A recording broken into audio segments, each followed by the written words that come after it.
সেই নির্বাচনে কেন্দ্র এলাকায় 260টি অন্তত তাই বিএনপির জনপ্রচার কোনো ঘাটছে নেই।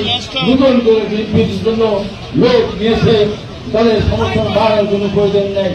আমি বর্তমান সরকারকে বলবো, কিছু কিছু কথা আমার কানে এসেছে, আমরা দেখেছি, আপনারা দেখেছেন। আমি পরিষ্কার করে বলতে চাই, এই সরকারের একজন উপদেষ্টা তাকে খালিদ মজনু জিজ্ঞাসা করেছিলেন তারেক রহমান কবে দেশে আসবেন। বিএনপি নেতারা বলছে, লোকেরা বলছে তারেক রহমান দেশে ফিরে না আসেন তাহলে দেশের নির্বাচন হবে না।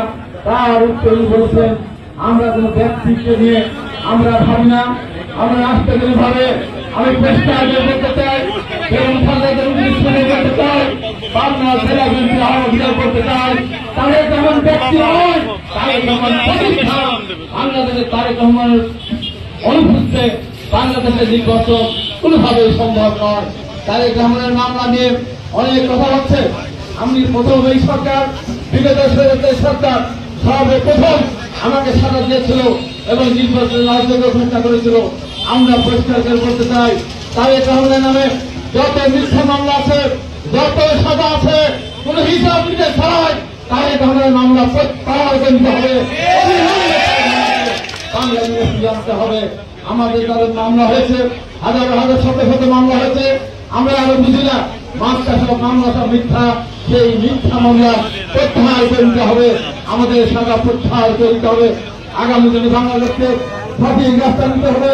এই বিএনপিকে বাদে, বিএনপির সাথে আলোচনা বাদে বাংলাদেশে গণতন্ত্র ফিরে আসতে পারে না। তাই আমি মনে করি এই তত্ত্বাবধায়ক সরকারকে বলতে চাই, বিএনপির সঙ্গে আলাপ করেন, বিএনপি নেতৃত্বের কথা বলেন, রোজগার নির্ধারণ করেন, তারপর দেশ পরিচালনা করেন, আপনারা সংস্কার করেন। আমাদের কোনো কথা নেই। আমি আজকে দাবি করতে চাই, যে নেত্রে এই বাংলাদেশের সবচেয়ে জনপ্রিয়, সবচেয়ে করে নির্যাতিত হয়েছেন তত্ত্বাবধায়ক সরকার প্রধান, আপনাকে পরিষ্কার করে বলতে চাই, আপনি দায়িত্ব নেওয়ার পর সর্বপ্রথম আপনার উচিত ছিল দেশের মধ্যে বেগম খালেদার সাথে সাক্ষাৎ করা। কারণ আপনি যখন প্রবেশ পেয়েছেন, আওয়ামী লীগ আপনি বিদ্রোহ করেছে, বিএনপি চেয়ারপারসন আপনাকে সম্পর্কে ব্যবস্থা করেছেন। আপনার বিরুদ্ধে যত মামলা হয়েছে, সমস্ত মামলার সময় আমাদের বিএনপি আইনজীবী সেখানে গিয়েছেন। আমরা আপনার বক্তব্য দিয়েছি, আপনার মামলা প্রত্যাহার হয়ে গেছে, আমাদের মামলা প্রত্যাহার হয়নি। তাই আমি মনে করবো, আপনি দেশে এসেছেন, দেশের সরকারের সঙ্গে আপনি দেখা করেন, এটা সৌজন্য আমি মনে করি। আমি আজকে পরিষ্কার করে বলতে চাই, আজকে অনেক কথা হচ্ছে, বিএনপিকে নিয়ে বহু কথা হচ্ছে, বিভিন্নভাবে বলার চেষ্টা করা হচ্ছে। বিএনপি আন্দোলন করতে পারে নাই, 20 বছর কিছুই করতে পারে নাই। বৈষম্য ছাত্র আন্দোলনরা নেতৃত্ব দিয়েছে। আপনার সেই শুভ ভোগ করে আজকে দেশের করেছেন। হ্যাঁ, আমাদের বৈষম্য ছাত্র যারা আন্দোলন করেছে তাদেরকে আমরা সম্মান করে ছোট্ট করে বয়সের সাথে হলেও যারা শহীদ হয়েছে তাদের প্রতি আমরা সম্মান প্রদর্শন করে এবং তাদের জন্য অবশ্যই তাদের পরিবারের জন্য অবশ্যই যথাসাধ্য চেষ্টা করবে। তাই করে একটি দল এবং বিভিন্ন দল আজকে আওয়ামী লীগের সাথে বলার চেষ্টা করেছেন। এক ডাকাত এক চোর গেছে, আবার আর এক ডাকাত শুরু করেছে দেশের ভিতরে বিশৃঙ্খলা। পরিষ্কার বলতে চাই, আওয়ামী লীগের সাথে তুলনা করতে আসবেন না। কি করেছেন? লক্ষ লক্ষ মানুষ আমরা কারাগারে গেছে, আমরা আহত হয়েছে, ইলেকট্রিক শক এখন আমাদের শরীরে তৈরি করেছে। এখন মনে হয় আর বিএনপিকে আওয়ামী লীগের সরকার যারা খুনি, যারা ডাকাত ভোট ডাকাত এদেশের অর্থনীতি ধ্বংস করেছে, তার সাথে আজকে বিএনপিকে তুলনা করতে যাচ্ছেন। কেউ কত সুন্দর ভাবে বলা শুরু করেছেন। কি সুন্দর প্রোগ্রাম, কি নৌকা ধানের শীত 2 সাপে নাকি 20। সাবধান, আমি বলে দিচ্ছে, এই কথা যে উচ্চারণ করবে, আমার এই বক্তব্য বিএনপি নেতা করে যারা শুনছেন, ভোরের সাথে সাথে ওই জিব্বা রেখে দেয় কালো খাওয়াবেন। এত বড় দুঃসাহস বিএনপির সাথে আমরা তুলনা করেন। আওয়ামী লীগ সরকার খুনি, তাদের সাথে তুলনা করতে আমরা একটু আপনাদের বাদে না। এই সরকারের অনেক মন্ত্রী আপনারা দেখেছেন, আমি বলেছি, একজন বলেছিলাম যে বিএনপি 20 বছর কিছু করতে পারে নাই, তাদের গণমান আসবে, চাঁদাবাজি শুরু করছে দোকান বিধানে। আমি বলেছি তাদেরকে তৃতীয় দিতে হবে এবং বলেছিল প্রধানমন্ত্রী শেখ হাসিনা আপনার আগের মতো শ্রদ্ধা করে আপনার দেশে ফিরে এসে রাজনীতি, আপনার লোকদের রাজনীতি সাধারণ।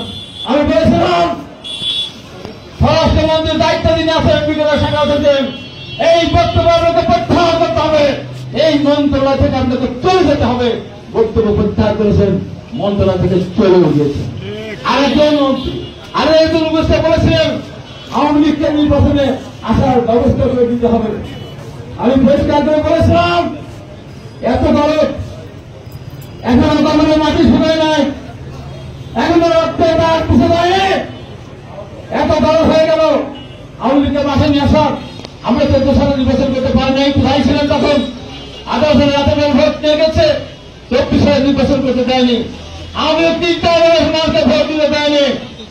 পরিষ্কার তথ্য, আগামী 3 বছর আমরা 3 টার্ম আমরা নির্বাচন করতে পারবেন না।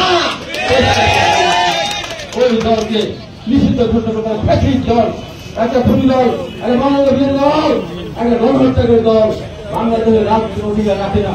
কেউ কেউ বলছেন আওয়ামী লীগ আসতে চান, আসুক, এত সহজ। আওয়ামী লীগ যখন আসবে মাঠে আমার এই নির্ণয় এবং সেই জায়গার বাবা যখন ইয়ে বলবে আমার সন্তানকে ফিরে দাও, ওই আওয়ামী লীগ কি উত্তর দিবে? যখন হুইল চেয়ার গিয়ে আমার ভাইয়েরা বলবে আমি কেন ভাই হাঁটতে না, কেন আমি একটা হুইল চেয়ার নিয়ে জবাব দিতে হবে। আওয়ামী লীগ দিতে পারবে? যার হাত নাই সেটা এক হাত থেকে বলে আমার যার হাত নেই অভাব এমন আছে, কেন আমার হাত চলে গেল তা উত্তর দিতে পারবে তারা। দেশের অর্থনীতি ধ্বংস করতেছে।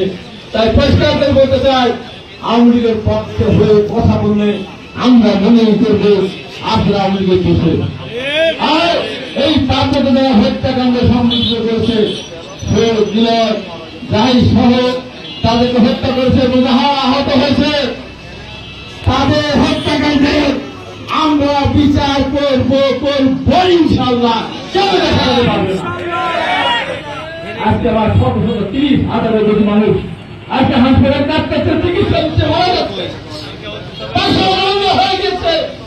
ওই পাশে অন্ধ করে দিয়ে আমি যে সামনে আগে বলবে আমি চোখের মনে দেখতে পাচ্ছি না, তো কেউ আমি দেখতে চাই চেহারা দেখাতে পারবে? এত সহজ। তাই আমি বলি আগামী দিনে অতি তাড়াতাড়ি আমাদের ভারতীয় চেয়ারম্যান বলেছেন এই সরকারকে আমরা সফল করতে চাই, আমরা সর্বশেষ ক্ষেত্রে সফল করতে চাই। তবে নির্বাচন আপনি সংস্কার করেন, নির্বাচনের পথে আপনাকে হাঁটতে হবে। শেষ কথা বলতে চাই এই বাংলাদেশ বিনিময়ের জন্য রাষ্ট্রপতি জিয়া রহমান নিজের জীবনের বাজিকে যুদ্ধ করেছেন বাংলাদেশ স্বাধীনতার জন্য। দেশের এবং স্বাধীনতা বাংলাদেশকে বিনিময় করেছেন, তাই কখন বাংলাদেশের বয়স শব্দ কাটেন। তাই আমি মনে করব অনেক ষড়যন্ত্র হবে বিএনপির বিরুদ্ধে। আমরা বিএনপি পরিবার, আমরা বাংলা জেলায় বিএনপি আমি মনে করে আমরা আজকে এখানে সবার ঐক্যবদ্ধ ভাবে আছে, আমরা ঐক্যবদ্ধ থাকবো। পাবনাকে বিএনপি ঐক্যবদ্ধ করে এখানে যে সমস্ত সন্ত্রাসীরা সন্ত্রাস করতে আসবে তাদেরকে আমরা চিরতরে পাবনার মাটি থেকে বিদায় করে দেব।